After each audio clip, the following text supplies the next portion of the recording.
આજના 6 મોટા સમાચાર જાણીએ ચાલો મિત્રો, વિડીયોમાં અંત સુધી બન્યા રહેજો જેથી બધી માહિતી મળી રહે। પ્રથમ સમાચાર, મોટી સિસ્ટમ, અતિવૃષ્ટિ ઉપરાંતના સમાચાર, બાગાયત નવી યોજના ઉપરાંતના સમાચાર, રક્ષાબંધન, મહિલાઓ ખુશખબર ઉપરાંતના સમાચાર, ધો 1.1 થી 8 શિષ્યવૃત્તિ ઉપરાંતના સમાચાર, ખેડૂતોને બોરવેલ સહાય ઉપરાંતના સમાચાર, રેલવે ટિકિટ, બાળકો નવો નિયમ। આ બધા સમાચાર વિગતવાર જાણીએ ચાલો મિત્રો। પ્રથમ સમાચાર, મોટી સિસ્ટમ, અતિવૃષ્ટિ। ઓગસ્ટ મહિનાના છેલ્લા અઠવાડિયામાં એવો વરસાદ પડશે જેવી રીતે જુલાઈ મહિનાની અંદર પશ્ચિમ સૌરાષ્ટ્રમાં જામનગર, ગીર સોમનાથ, પોરબંદર, જૂનાગઢમાં જે અતિભારે વરસાદ નોંધાયા તેવા અતિભારે વરસાદો 22મી 30 ઓગસ્ટ દરમિયાન નોંધાઈ શકે છે। અમુક જગ્યાએ અતિવૃષ્ટિ જેવો માહોલ જોવા મળે તેવા પણ વરસાદ નોંધાઈ શકે છે। ખાસ કરીને ગુજરાતમાં કેટલાક વિસ્તારો એવા છે જે વરસાદથી વંચિત છે, એવા વિસ્તારોને પણ કદાચ આ વરસાદનો લાભ મળી શકે છે। આ મોટી સિસ્ટમ હશે। ઉપરાંતના સમાચાર, બાગાયત નવી યોજના। ચાલુ નાણાકીય વર્ષે નવી 2 યોજના, બાગાયતી પાકના ક્લસ્ટરોને કાપણી પછીની વ્યવસ્થા અને બજાર સાથે સાંકળવા વ્યક્તિગત, ખાનગી સંસ્થા, ફાર્મર પ્રોડ્યુસર ઓર્ગેનાઇઝેશન FPO-FPC, સહકારી સંસ્થાને માળખાકીય સુવિધા પૂરી પાડવા બાબત અને રાજ્યમાં બાગાયતી પેદાશો માટે શીત સંગ્રહ કોલ્ડ સ્ટોરેજ ક્ષમતા વધારવા અંગેનો કાર્યક્રમ જાહેર કરી છે।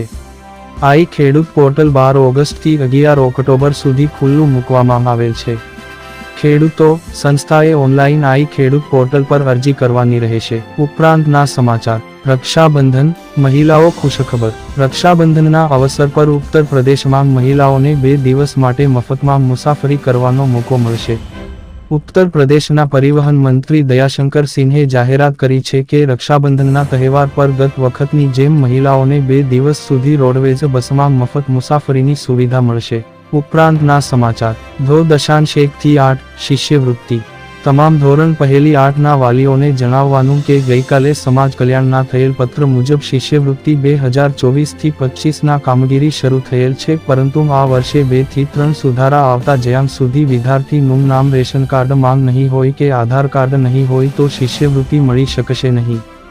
દરેક વિદ્યાર્થીઓના રેશન કાર્ડના 18 અંકના મેમ્બર ID ઓનલાઈન વેરીફાય થશે, આધાર કાર્ડ, બેંક ડિટેઇલ વેરીફાય થશે, જેથી ચાલુ વર્ષની શિષ્યવૃત્તિ જમા મોડી થશે જેની વાલીઓએ નોંધ લેવી। ઉપરાંતના સમાચાર, ખેડૂતોને બોરવેલ સહાય। ભૂગર્ભ જળ વધુ ઊંચા લાવવાના હેતુથી રાજ્યમાં બંધ બિન ઉપયોગી અંદાજે 10,000 ખાનગી ટ્યુબવેલને વરસાદી પાણીથી રિચાર્જ કરવા 150 કરોડની મહત્વની ભૂગર્ભ જળ રિચાર્જ યોજનાને મંજૂરી આપવામાં આવી છે।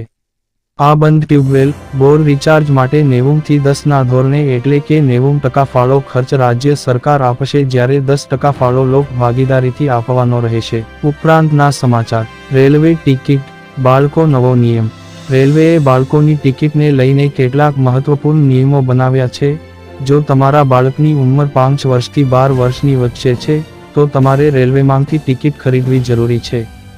જો તમને લાગે કે તમારે તમારા બાળક માટે સીટ જોઈતી નથી તો તમારે અડધી ટિકિટ ખરીદવી પડશે। જો તમારે સીટ જોઈતી હોય તો તમારે આખી ટિકિટ કન્ફર્મ કરવી પડશે। પહેલી 4 વર્ષની વયના બાળકો મફત મુસાફરી કરી શકે છે।